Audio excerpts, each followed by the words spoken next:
কালকে বাড়িতে এত সুন্দর একটা পিকনিক হয়েছে, বাট লিটিল গোল্ডের সাথে আমার সেরকম মানে ফটো তোলা হয়নি। তারপর ওকে আমি যা যা বলেছি ও কোনো কথা শোনেনি। কেন শোনেনি ওর কাছ থেকে শুনবো। মা, তুমি আমার কথাগুলো কালকে কেন শোনোনি? তুমি নাম বললো বলো। কি কি কাজ করে দেয়? আচ্ছা প্রিয়া জিজ্ঞাসা করো ওকে। আমি ও সব কাজ করি, তা সত্ত্বেও আমার সাথে ফটো তোলে না কেন? ও আজকে বলবে।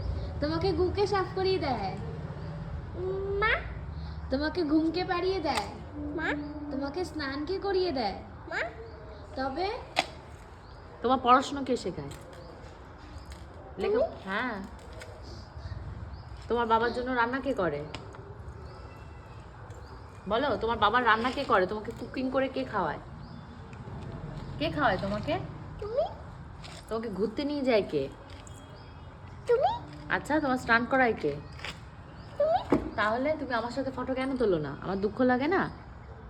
আর দুঃখ দেবে মাকে? না। তাহলে ভালোবাসবে তো মাকে? কিভাবে ভালোবাসবে দেখাও। আর